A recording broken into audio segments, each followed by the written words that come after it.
Assalamualaikum warahmatullahi wabarakatuh. Salam guru penggerak. Jumpa lagi dengan saya Wina Maria Gustinar, CGP Angkatan 7 Kabupaten Garut.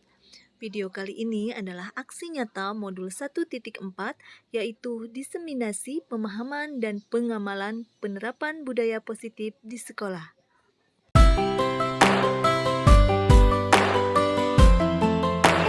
Marilah kita panjatkan kehadiran Allah Subhanahu wa Ta'ala yang telah memberikan kesempatan kepada kita semua sehingga kita bisa berkumpul di ruangan ini dalam acara pengibasan atau diseminasi program PGP Angkatan 7.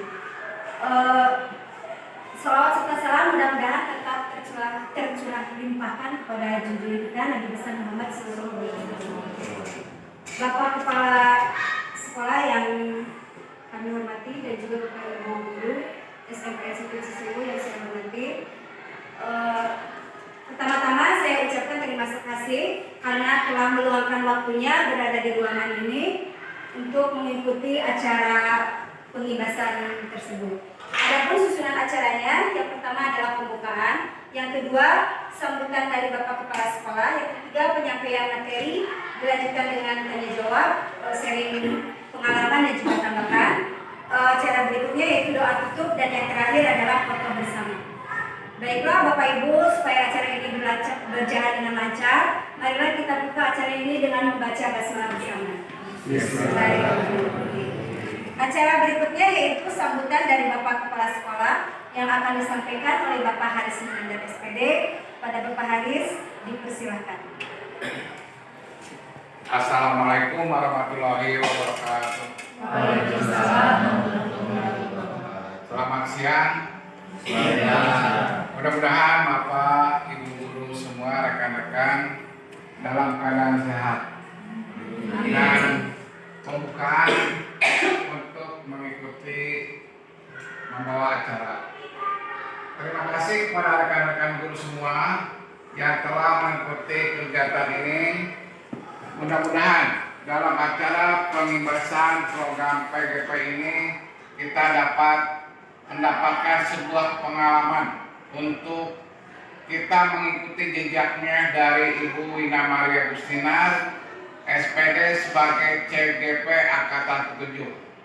Saya berharap kepada guru-guru yang lain mengikuti jejaknya, karena dengan mengikuti CGP ini pengalaman kita dalam mengajar akan lebih baik lagi, dan dengan segala dedikasi yang baik maka diharapkan sekolah ini menghasilkan siswa-siswa yang punya dedikasi yang mau belajar. Mudah-mudahan acara ini mendapatkan karunia dan barokah untuk kita semua. Pertanyaan cukup sekian. Wassalamualaikum warahmatullahi wabarakatuh. Waalaikumsalam. Terima kasih kepada Bapak Haris Manandar SPD yang telah memberikan sambutannya. Untuk acara berikutnya yaitu penyampaian materi yang akan disampaikan oleh Ibu Wina Maria Gustinar SPD sebagai CGP Angkatan 7. Dilanjutkan nanti dengan tanya jawab, sharing pengalaman dan juga tanggapan. Kepada Ibu Wina, dipersilakan.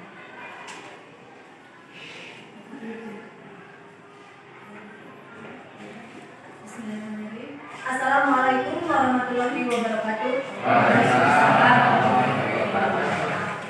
Terima kasih kepada Bapak Kepala Sekolah yang telah mengizinkan saya untuk melaksanakan diseminasi pada hari ini. Terima kasih juga Bapak atas motivasi dan dukungan yang diberikan kepada saya selama melaksanakan pendidikan guru penggerak. Juga saya ucapkan terima kasih kepada Bapak Ibu Guru semuanya atas support dan bantuannya yang diberikan kepada saya sampai saat ini. Ibu Bapak, perlu saya ungkapkan terlebih dahulu, dalam mengikuti pendidikan guru penggerak, saya sudah melaksanakan atau menyelesaikan satu modul ya, yang terdiri dari 4 submodul, yaitu modul 1.1 sampai 1.4. Nah, di modul 1.4 ini adalah tentang budaya positif, di mana pada aksi nyatanya saya harus melaksanakan pengibasan kepada rekan sejawat. Jadi izinkan saya Bapak Ibu semuanya untuk berdiri di depan Bapak Ibu, bukan karena saya mempunyai ilmu yang baru, ya, tapi di sini kita diskusi saja. Saya hanya menjembatani Bapak Ibu guru untuk saling berdiskusi dan berkolaborasi, ya Bapak Ibu, untuk mewujudkan budaya positif. Baik, kita langsung saja ke materi Bapak Ibu ya. Materinya adalah budaya positif. Sebelumnya Bapak Ibu boleh ice breaking terlebih dahulu. Sip, silakan. Kita awali breaking. Biar lebih semangat ya Bapak Ibu, boleh berdiri. Boleh.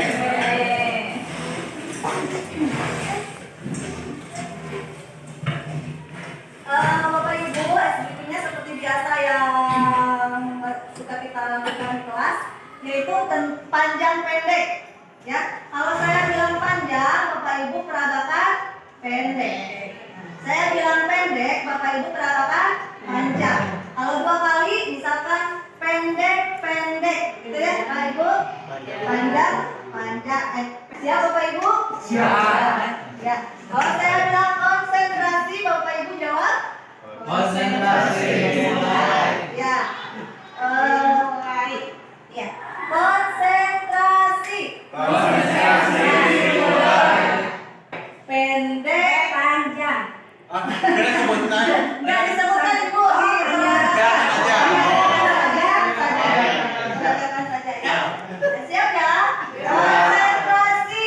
Konsentrasi mulai. Panjang, pendek, panjang, pendek, panjang. Baik. Ya. Ya. Satu kali lagi saja ya Bapak Ibu ya. Ya, Sebenarnya Bapak Ibu kurang konsentrasi. Jadi persingkutan.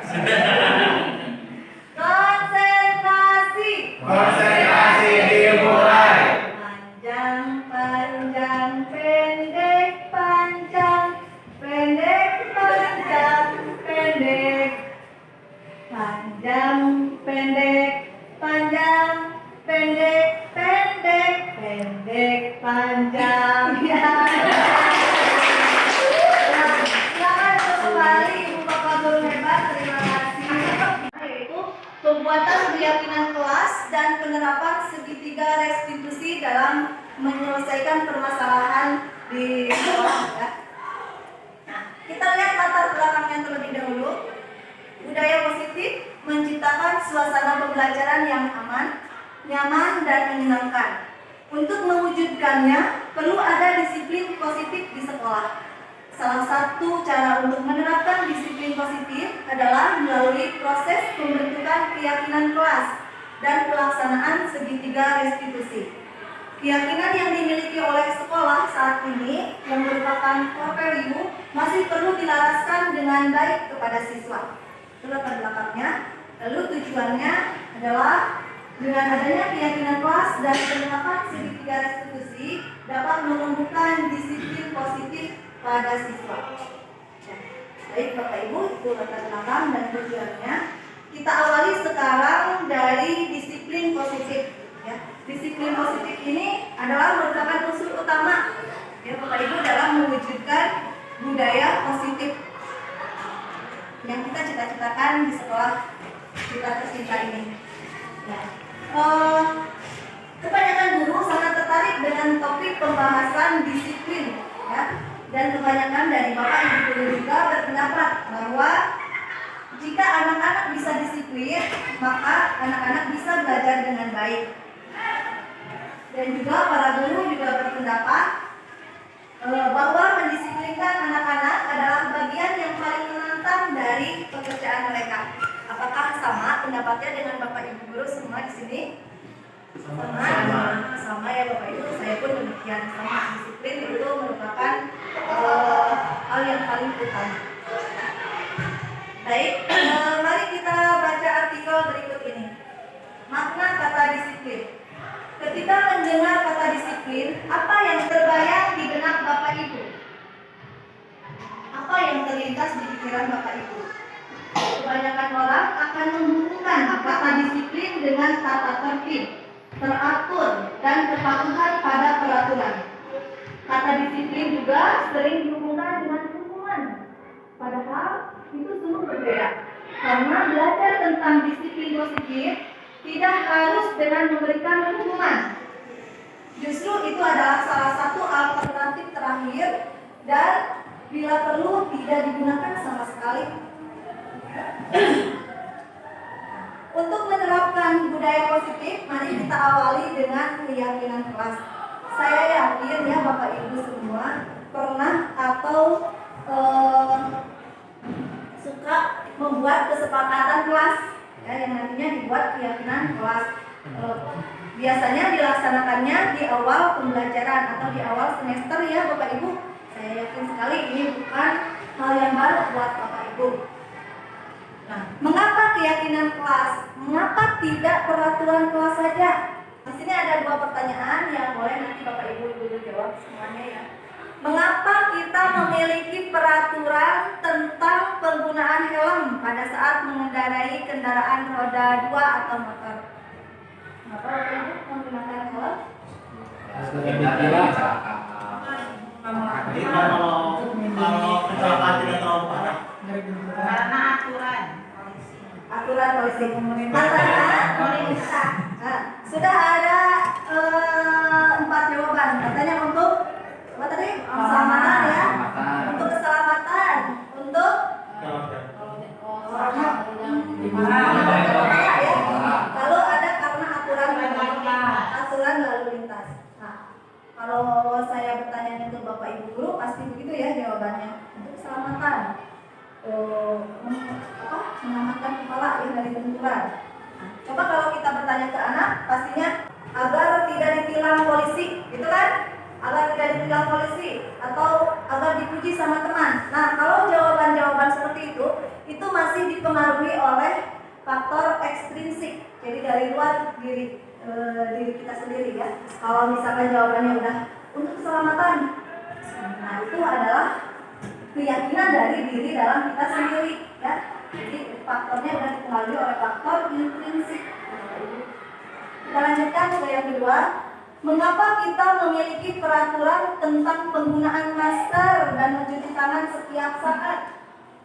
Itu apa? Ya kita memakai masker untuk terhindar dari penyakit.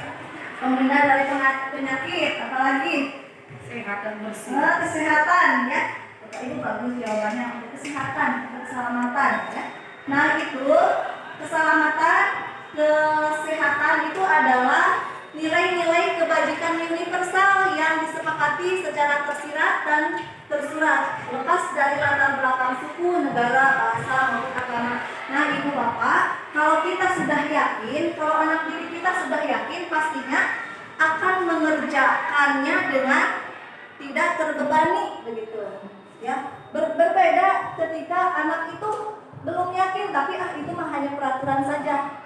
Jadi kadang mereka mengerjakannya juga dengan berat hati, dengan terbebani oleh peraturan. Nah, di sini makanya tadi kenapa keyakinan kelas bukan peraturan kelas. Ya.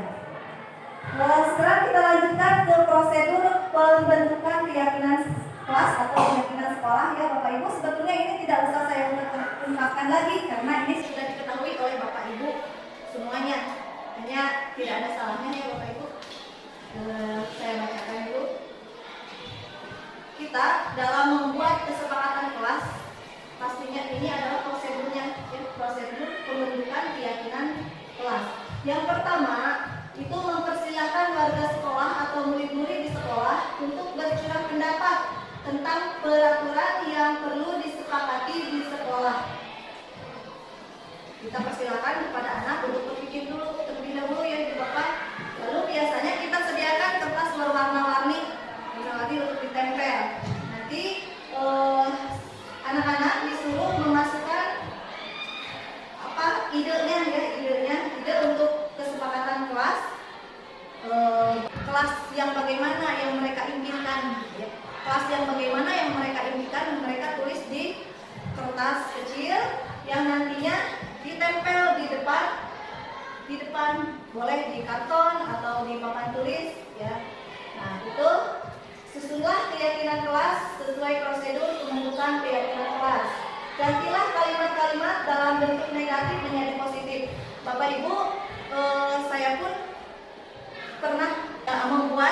keyakinan kelas.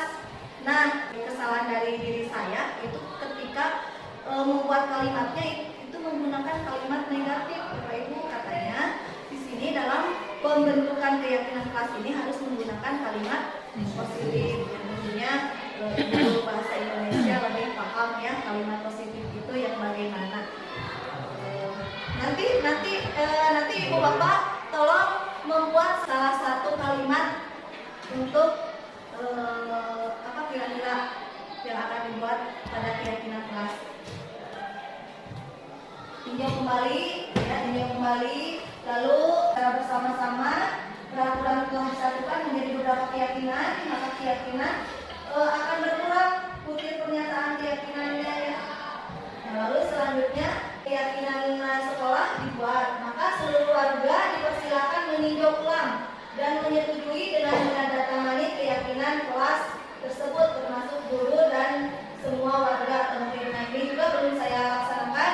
Saya biasanya tidak menyertakan tanda tangan wali kelas dan muridnya ya. Di sini harus ya. Keyakinan lalu yang terakhir keyakinan sekolah selanjutnya bisa diletakkan di dinding kelas di tempat yang mudah dilihat semua warga kelas. Nah, ini mungkin Bapak Ibu mudah-mudahan kita semua apalagi sebagai wali kelas bisa melaksanakannya ya Bapak Ibu. Nanti selain atribut kelas yang biasa kita pampang, nanti kita tambah dengan keyakinan kelas dipampang juga, dan di situ sudah ditambahkan tanda tangan dari seluruh siswa ya dan wali kelasnya.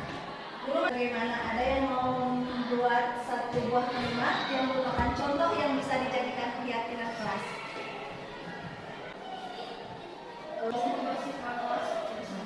Selalu membersihkan kelas. Ya, bisa ya. Selalu melaksanakan piket sesuai yang telah dijadwalkan. Itu kalimat positif, kalimat negatif. Kalimat positif ya. Kalau negatifnya bagaimana ya? Kalau kalimat negatifnya bagaimana? Nah, berbahasa Indonesia lebih paham. Jangan membuang sampah sembarangan.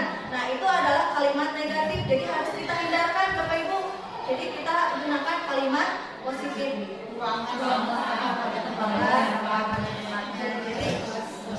Jadikan gelas bebas dari sampah ya.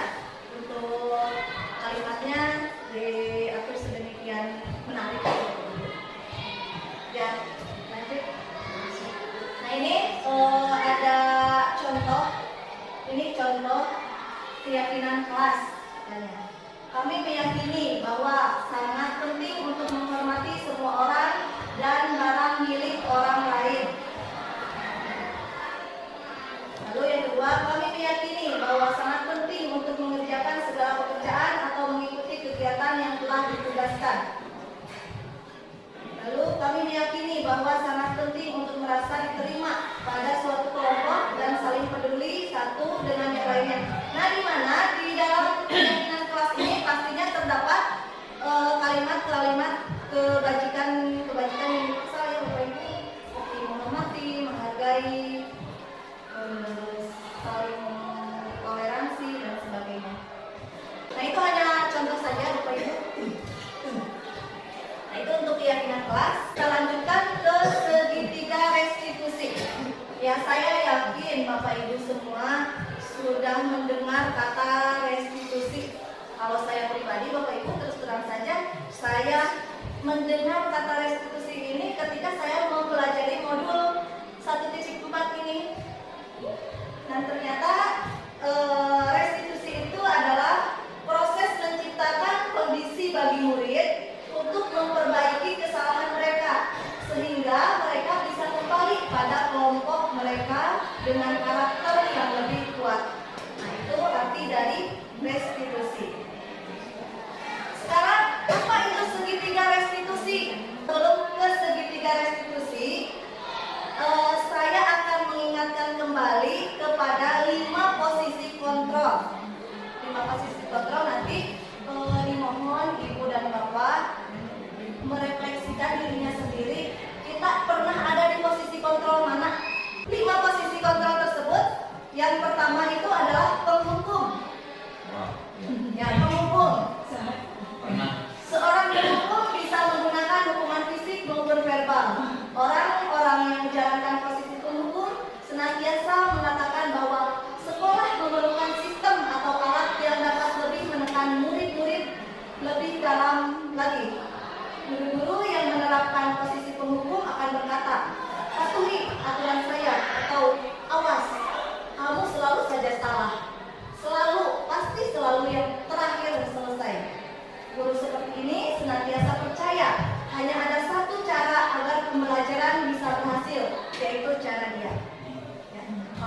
Bapak merasa pernah di posisi tersebut, boleh Ibu dicatat nanti diungkapkan. Lalu yang kedua, pembuat merasa bersalah. Pembuat merasa bersalah. Nah, pada posisi ini biasanya guru akan bersuara lebih lembut. Pembuat merasa bersalah akan menggunakan keheningan dan membuat orang lain merasa tidak nyaman, bersalah atau rendah diri. Kata-kata yang keluar dengan lembut akan seperti, Ibu sangat kecewa sekali dengan kamu. Berapa kali Bapak harus memberitahu kamu ya? Gimana coba? Kalau orang tua kamu tahu kamu berbuat begini, di posisi ini murid akan memiliki penilaian diri yang buruk ya Ibu Bapak tentang diri mereka. Mereka merasa tidak berharga dan telah mengecewakan orang-orang yang disayanginya. Ya, tentu Bapak Ibu pernah ada di posisi tersebut ya. Lalu yang ketiga, posisi kontrol sebagai teman. Contohnya mereka akan berkata seperti ini, ayo bantulah demi Bapak ya. Ayo ingat tidak bantuan Bapak selama ini. Ya sudah, kali ini tidak apa-apa.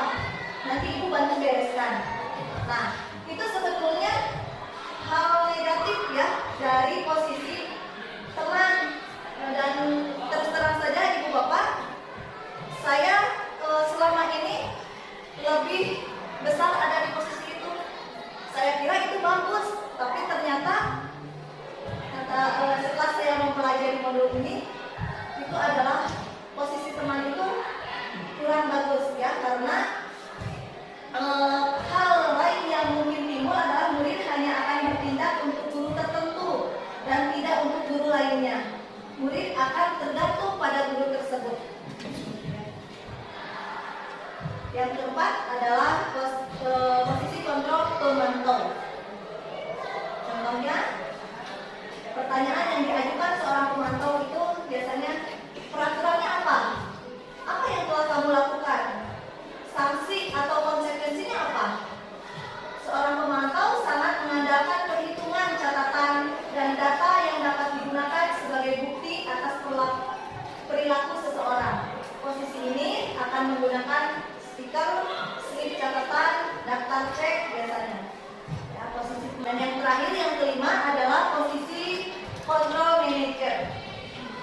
Nah, posisi terakhir manager adalah posisi di mana guru berbuat sesuatu bersama dengan murid, mempersilahkan murid mempertanggungjawabkan perilakunya, mendukung murid agar dapat menemukan solusi atau atas permasalahannya sendiri. Ya, Ibu Bapak, perlu tidak saya menayangkan videonya agar Ibu Bapak itu merefleksikan diri sendirinya, tahu saya ini berada di posisi kontrol yang mana? Perlu nggak saya Ya, silakan videonya ditayangkan. Pada video kali ini, kita akan membahas tentang 5 posisi kontrol yang dikembangkan oleh Diane Dawson dan contoh penerapannya.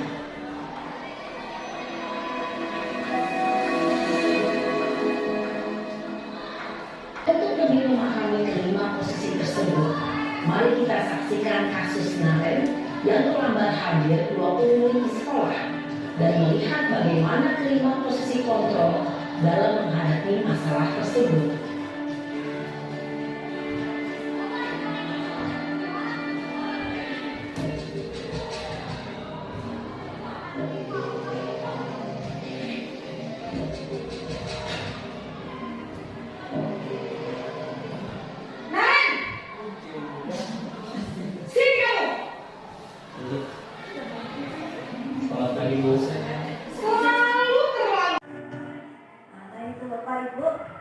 Videonya sudah Ibu Bapak saksikan. Nah, sekarang saya berharap ada dari Ibu dan Bapak Guru yang mengungkapkan pernah berada di posisi kontrol yang mana. Silakan, siapa yang mau terlebih dahulu mengungkapkannya. Baik, saya dengan telah menyimak dari posisi 5 kontrol tadi, sepertinya dan saya rasakan memang di posisi pertama dan posisi ketiga ya, Pendukung dan pemantau ya, ya. keempat ya.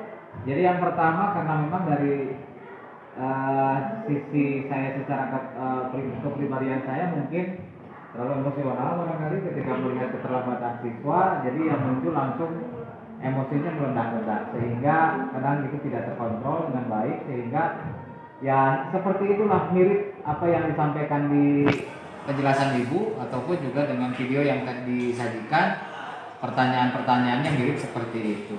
Itu mungkin yang pertama kali bisa saya rasakan setelah melihat tayangan dan penjelasan dari ibu. Kemudian yang kedua dari sisi pemantau, karena kita kan mengacu kepada jadwal proses pembelajaran itu diawali dari jam 7.25. Nah, ketika misalnya kita sudah berada di kelas di jam tersebut, kemudian siswa datang di jam 7.40 misalnya, maka seolah-olah kita merasa tidak dihargai dengan posisi itu. Kita lebih dulu di kelas gitu daripada mereka. Kan keinginan kita berharap bahwa mereka justru harus lebih dulu di kelas daripada kita gitu.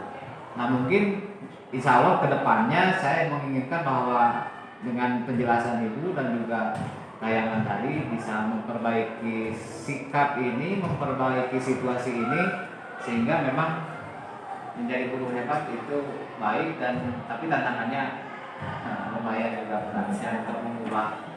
Terima kasih. Terima kasih Pak Riki telah mengungkapkan pengalamannya ya. Katanya berada di dua posisi kontrol, yaitu penghukum dan pemantau ya Pak. Kebanyakannya berada di posisi itu mungkin. Ya, boleh satu lagi ya Bapak Ibu? Saya. Silakan Bu Riani, silakan. Assalamualaikum warahmatullahi wabarakatuh. Waalaikumsalam.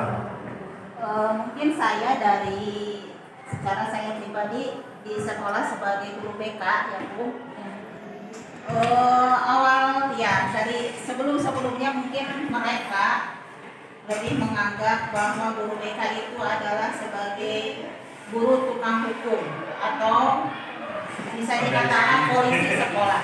Ya, apapun ketika mereka melakukan kesalahan ataupun apapun melanggar tata tertib, mereka mengatakan nanti ke guru BK kan, atau misalnya nanti dipanggil oleh guru BK.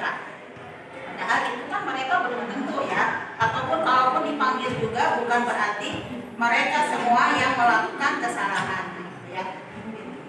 Nah, mungkin dari 5 posisi kontrol itu yang saya rasakan, mungkin saya nomor 1, nomor 2, nomor 4, dan namun untuk yang nomor 5 yang tadi itu saya akhir-akhir ini sedang mencoba untuk menjadi ya seperti tadi ya sebagai posisi sebagai manajer.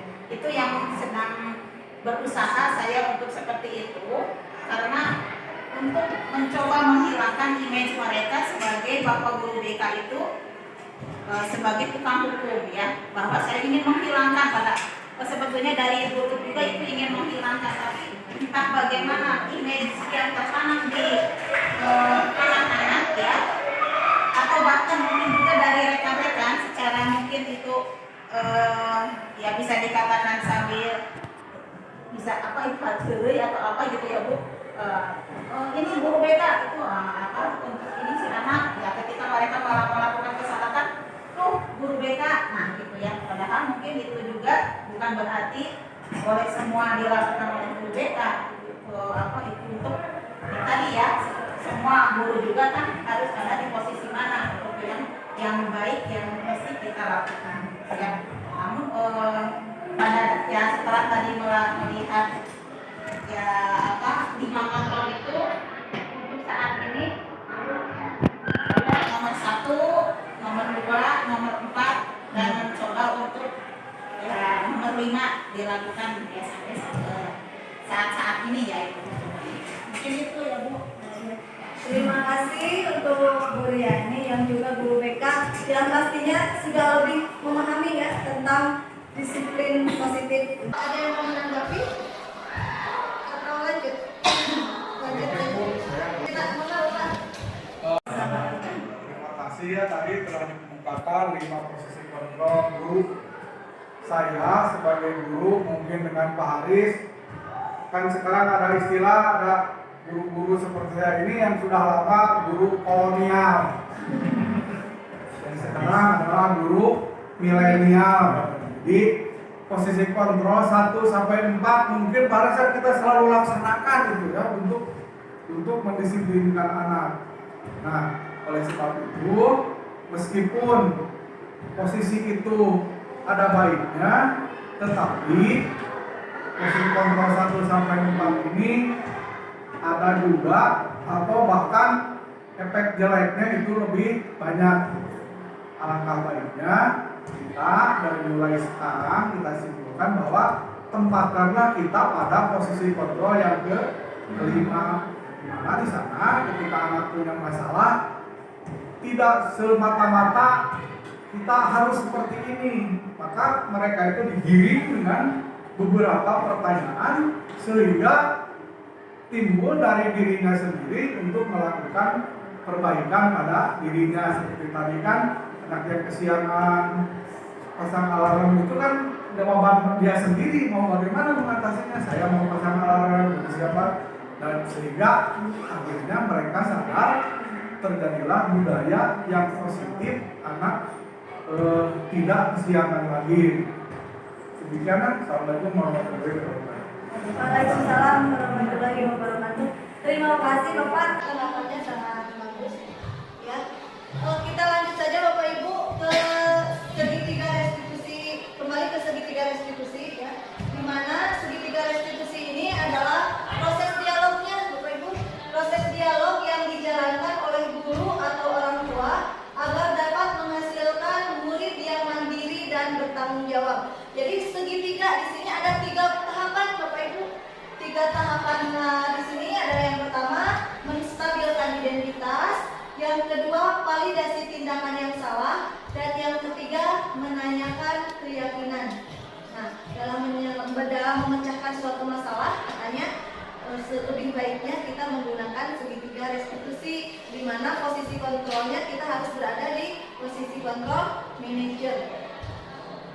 Nah, dalam menstabilkan identitas, kalau kita ingin menjadi reflektif, maka kita harus meyakinkan si anak dengan cara mengatakan kalimat-kalimat ini. Ya, ini contoh kalimat-kalimatnya. Berbuat salah itu tidak apa-apa. Ya, jadi ada kalimat-kalimat seperti itu. Ini menstabilkan identitas. Lalu tidak ada manusia yang sempurna. Lalu saya juga pernah melakukan kesalahan seperti itu. Kita bisa menyelesaikan ini. Bapak Ibu tidak tertarik mencari siapa yang salah, tapi Bapak atau Ibu ingin mencari solusi dari permasalahan ini.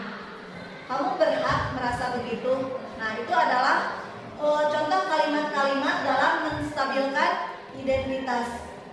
Lalu langkah yang kedua itu adalah validasi tindakan yang salah. Pertanyaan-pertanyaan berikut menghubungkan keyakinan anak dengan keyakinan kelas atau keluarga. Nah, ini dihubungkannya dengan keyakinan kelas yang telah kita sepakati di awal, bahwa apa yang kita percaya sebagai kelas atau keluarga. Nah, bisa itu. Apa nilai-nilai umum yang kita telah sepakati? Apa bayangan kita tentang kelas yang ideal? Kamu mau jadi orang seperti apa? Nah, ini di validasi tindakan yang salah ya. Contoh kalimatnya. Lalu sisi yang ketiga itu adalah menanyakan keyakinan.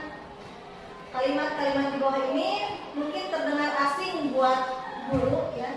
Namun bila dikatakan dengan nada tanpa menghakimi akan memvalidasi kebutuhan mereka. Misalkan, padahal kamu bisa melakukan hal yang lebih buruk dari ini ya. Kamu pasti punya alasan mengapa melakukan hal ini. Kamu patut bangga pada dirimu sendiri karena kamu telah melindungi sesuatu yang penting buatmu. Lalu kamu boleh mempertahankan sikap ini, tapi kamu harus menambahkan sikap yang baru. Nah, itu adalah tiga tahapan kita dalam menjalankan segitiga restitusi. Ini perlu ada video lagi tidak? Di sini ada contoh ya Bu, Bapak. Ada contoh video penerapan segitiga restitusi. Ini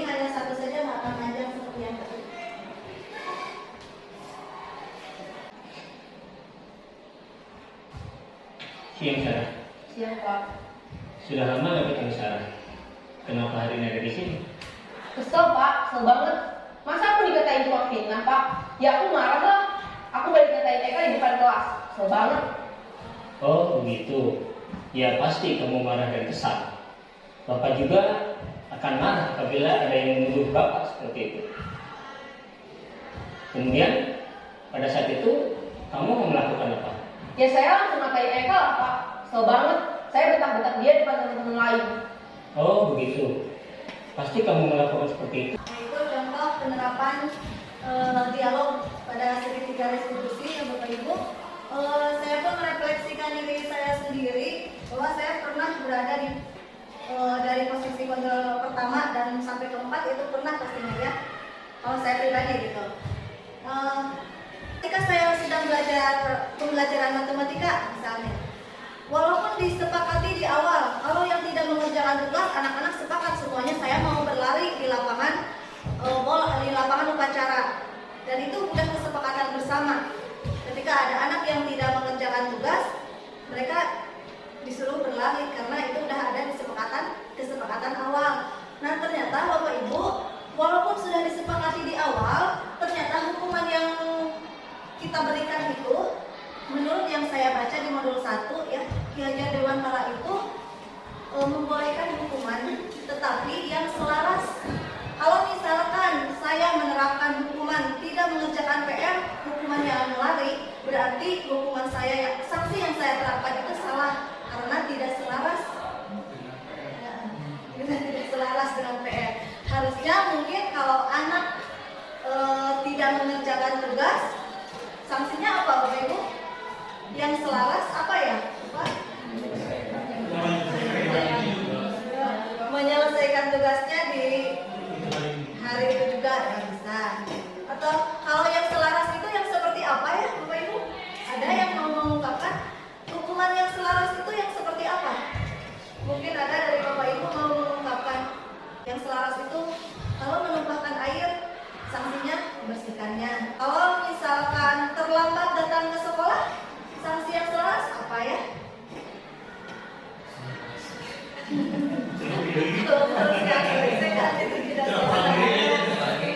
Jadi kadang kalau saya sendiri susah gitu menentukan yang selarasnya itu, sanksi yang selaras itu yang bagaimana.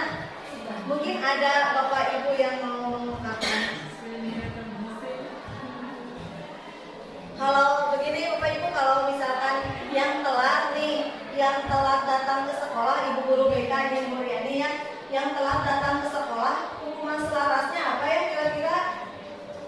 Mungkin kalau saya Sanksinya ya,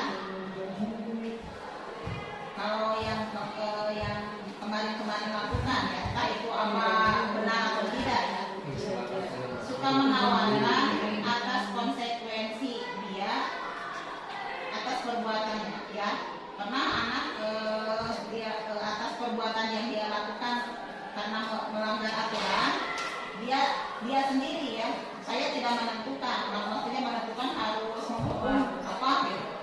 Cuma dia Bu, saya sanggup untuk melakukan push up katanya. Nah, cuma sama saya ditolak. Ibu bukan sebagai tukang hukum ya. Saya rasa kalau melakukan push up, ibu juga bukan olahraga. Terus juga nanti bisa dikatakan teman-teman yang melihat ketika kamu push up di lapang, mereka menganggap bahwa tuh misalnya kamu dihukum sama guru BK dengan melakukan push up ya, seperti itu. Mungkin saya menawarkan kepada dia yang sifatnya yang bisa dia lakukan sekemampuan dia ya, sekemampuan dia, dan juga dia yang bisa bukan menguntungkan ya, yang bisa di sekolah ya, apa bahasanya menguntungkan atau apa ya, misal contoh ya, dia sanggup untuk membereskan kelas misalnya, atau juga saya sanggup untuk membuang sampah, terus juga membersihkan seperti kemarin membersihkan musola, nah itu mungkin itu saya menawarkan kepada anak atas konsekuensi dia melanggar aturan. Juga dia merasa tidak disuruh oleh saya karena dia sendiri yang menyangkutinya. Itu sehingga kalau dia merasa berat atau merasa tidak sanggup, kan dia sendiri yang memilihnya itu ya. Dia yang merasa dia sendiri yang menyangkutinya, berarti dia sanggup untuk melaksanakannya. Ya, itu mungkin yang kemarin-kemarin dilakukan gitu ya. Cuma saya mungkin untuk secara fisik ya, seperti tadi meminta untuk lari, meminta untuk push up itu tidak dilakukan ya. Ya, terima kasih Bu. Kalau Bu Diani mungkin menawarkan sanksinya itu dikembalikan lagi ke anak. Dia mengakui atas kesalahannya, terus ya atas kesalahan dia harus apa yang kalau dibilang menebus atas kesalahan dia itu dengan cara mau melakukan apa, tapi tidak dengan sikap fisik. Ya, terima kasih Bu. Bapak, bagaimana Ibu yang perlu saya lakukan? Misalnya saksi yang selaras itu ada pelajaran matematika pada materi operasi hitung.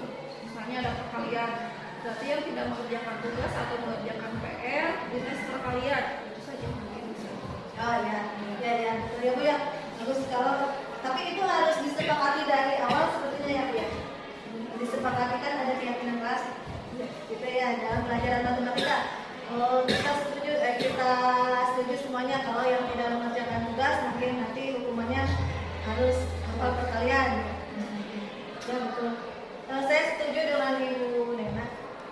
Ibu Bapak, materi dari saya tentang mewujudkan budaya positif yaitu melalui keyakinan kelas dan penerapan segitiga restitusi mungkin selesai sekian ya.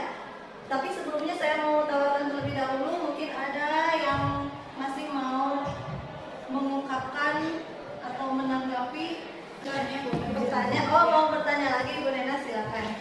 Itu warahmatullahi wabarakatuh. Ibu masih belajar, Ibu. Bagaimana caranya agar guru tidak berada pada posisi kontrol hukum? Sedangkan jika siswa tidak diberikan sanksi seperti yang tadi saya utarakan, takutnya siswa tersebut akan mengulangi kesalahan yang sama. Mungkin tanggapan dari rekan-rekan. Katanya bagaimana agar kita tidak berada di posisi kontrol penghukum. Sementara untuk biar anak disiplin kan harus ada sanksinya. Boleh dari Baik, mungkin sedikit menambahkan.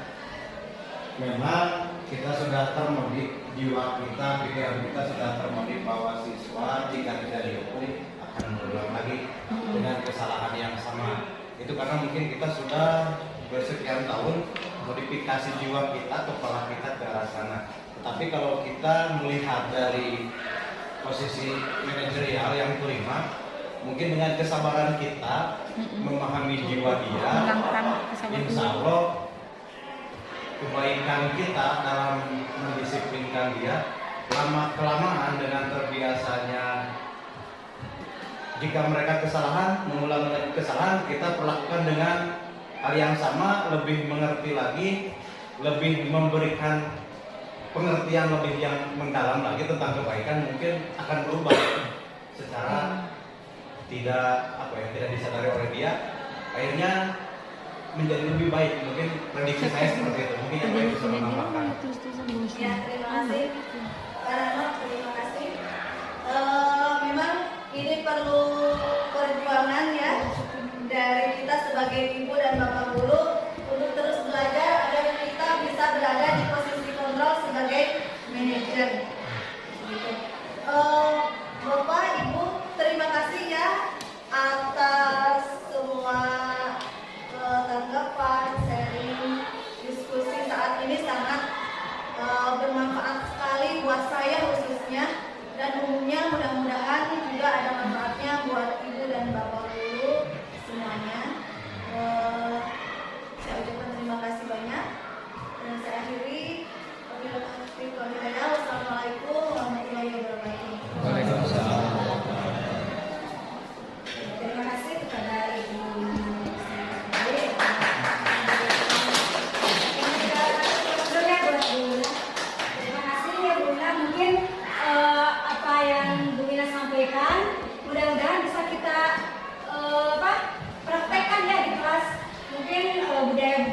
positif, kata-kata positif, disiplin positif kita bisa terapkan dalam keseharian kita. Misalnya contoh peraturan kelas ya Bu, Pak, peraturan kelas itu diganti dengan keyakinan. Soalnya anak-anak dengan kata peraturan itu maunya melanggar. Kan diatur tidak mau diatur ya, tidak mau dilarang. Kita sebagai manusia itu cenderung sikapnya ke negatif, itu gak mau. Kalau ada kata jangan, malah kita mau melakukan. Ya misalnya sekarang ada iklan-iklan di pinggir jalan, jangan lihat kiri, kan kita mau lihat ya. Nah, makanya kata-kata itu, kata-kata yang negatif diganti dengan kata-kata yang positif. Peraturan diganti dengan keyakinan kelas. Mudah-mudahan anak-anak kita bisa menjadi berkarakter lebih baik lagi. Dan yang kedua itu tentang restitusi ya. Jadi dalam ada permasalahan, dalam memecahkan masalah itu jangan kita menanya anak dengan menggali-gali masalah ke belakangnya. Apa yang menjadi kita carinya solusi, pertanyaannya ke solusi, bukan mencari jangan memojokkan ya. Kita kadang memberi pertanyaan itu kadang memojokkan anak. Jadi anak lebih salah lagi ya dipojokkan. Jadi kita ganti dengan pertanyaan-pertanyaan untuk memberikan solusi ke depan. Bagaimana kita caranya sama-sama mencari solusi. Mungkin itu saja kesimpulannya. Bapak Ibu terima kasih atas kehadirannya hari ini. Mudah-mudahan ilmu yang